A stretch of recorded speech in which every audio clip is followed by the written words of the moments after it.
Every professional trader I know has a written plan. Every blown up account I've ever seen didn't. That's not a coincidence. Today I'm going to show you exactly what goes in a trading plan, how to write one that actually works, and why the traders who skip this step keep making the same mistakes over and over until they quit. Welcome back to From Zero to Funded in 30 Days. This is day 18, and today is the day where everything from the last 17 days stops being a collection of ideas and starts being a system. Here's what I mean. Over the past 17 days, you've learned how to read a chart, how to identify structure, how to use indicators, how to find entries, how to manage exits, where to place stops, how to calculate reward to risk, and how to size your position. That is a complete toolkit.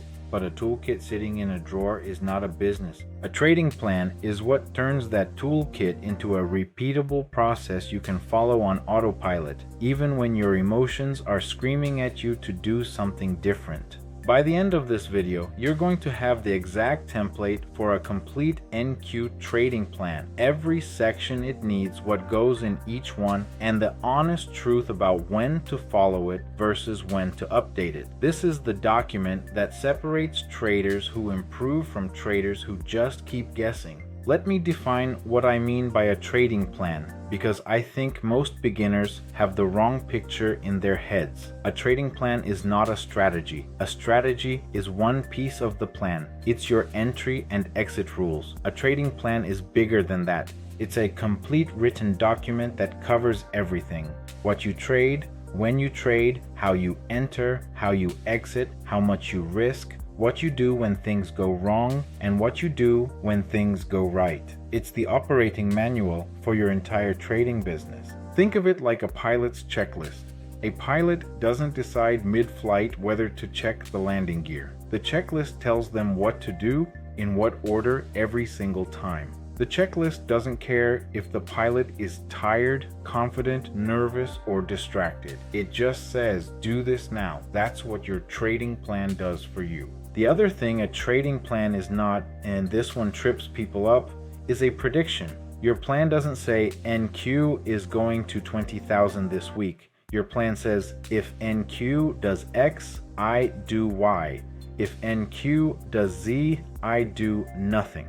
It's a decision tree, not a forecast. The market decides what happens. Your plan decides what you do about it. I need to spend a minute on this because I know exactly what some of you are thinking. I know my rules, I don't need to write them down. Yes, you do, and here's why. When you're calm, sitting at your desk with no position on, your rules are crystal clear. You know exactly what a good setup looks like. You know exactly where your stop goes. You know exactly how much to risk. But the moment you're in a trade, the moment price starts moving against you, the moment you just had 2 losses in a row, your brain rewrites the rules in real time. It finds exceptions. It finds reasons to bend. This time is different. The setup is close enough. I'll just widen the stop a little.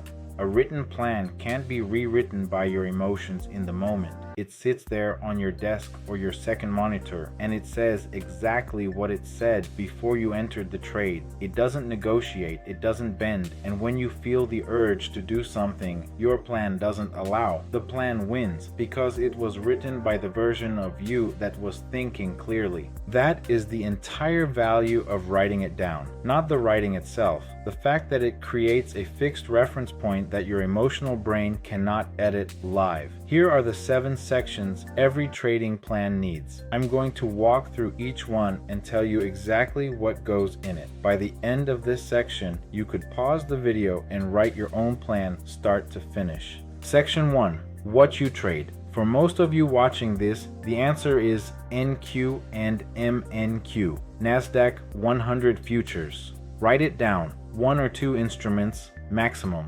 Beginners who trade 5 different markets are spreading their attention too thin and mastering none of them. Pick one market, learn how it moves, and trade only that until you're consistently profitable. Section 2. When you trade, write your exact trading session. For me, that's the New York Open. I'm watching NQ from about 8:30 a.m. to noon Eastern. That's my window. Outside of it, I'm not trading. Write the specific hours you'll be at your desk, what days of the week, and any sessions you'll skip, like FOMC days or the first trading day after a long holiday. This section also includes your pre-market routine. What do you do before the open? Check the economic calendar. Mark your levels. Review yesterday's price action. Write it down. Section 3, your setup rules. This is where days 1 through 12 come together. Write the specific conditions that must all be true for you to take a trade. For a pullback long on NQ, my setup rules look like this. Higher time frame trend is up on the 15-minute chart. Price has pulled back to at least one of my key zones. Fibonacci golden zone, VWAP, fair value gap, or a prior support level. At least two of those zones overlap. I've seen a confirmation candle on the 1-minute chart, rejection wick or engulfing candle. Volume on the confirmation candle is above average. Notice how specific that is. Every condition is binary. It's either true or it's not. There's no, it looks pretty good. There's no, I feel like it's going to bounce. Every condition is a yes or a no, and all of them have to be yes before I click. Section 4, your entry and exit rules. This is days 13 and 14. Write your exact entry trigger. I enter on the close of the confirmation candle. Write your exit rules. First partial at 2 to 1. Move stop to break even, trail the rest behind swing structure. Write your discretionary exit triggers. Thesis, broken on higher time frame. Unexpected news event, end of session, loss of focus. Section 5, your risk rules. This is days 15, 16, and 17 combined into one section. Write your maximum risk per trade, 1%. Write your position sizing formula. Write your minimum reward to risk 2 to 1. Write your maximum daily loss, whatever your prop firm sets, or whatever number you've decided means you stop trading for the day. Write it all down. When the plan says stop, you stop. Section 6, your daily routine. This is the operational piece that most trading plans leave out, and it's one of the most important. Write what you do before the market opens. Write what you do during your session. Write what you do after the session ends. My post-session routine includes reviewing every trade I took that day, marking whether I followed the plan on each one, and journaling the emotional state I was in during each decision. We'll cover journaling in depth on day 22. For now, just know that the routine section is what keeps you consistent day after day. Section 7, your rules for what to do when things go wrong. This is the section nobody writes, and it's the section that saves accounts. What do you do after 2 losses in a row? My plan says take a 5-minute break, review both trades against the plan, and only take trade 3 if it meets every single criterion on the checklist. No revenge trades. What do you do after 3 losses? My plan says I'm done for the day. No exceptions. What do you do if you catch yourself breaking a rule? My plan says close the trade immediately, take a 15-minute break, and write down which rule I broke and why before I'm allowed to take another trade. These are not suggestions. These are rules I follow every single day, and they're written down because in the moment, after 3 losses, I do not trust myself to make a rational decision about whether to keep trading.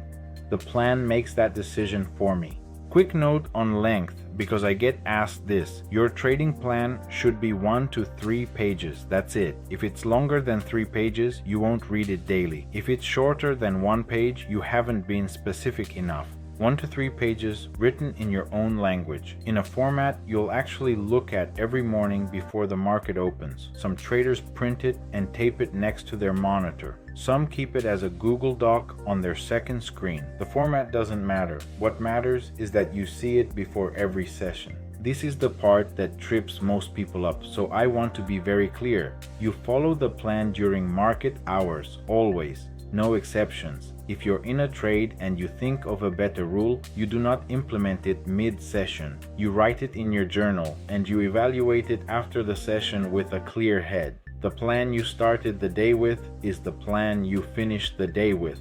You update the plan outside of market hours after you have data, not after one bad trade, not after one bad day. After a meaningful sample, usually 20 to 50 trades, you review your journal, look at the data, and ask, is there a rule that needs to change based on what I'm seeing?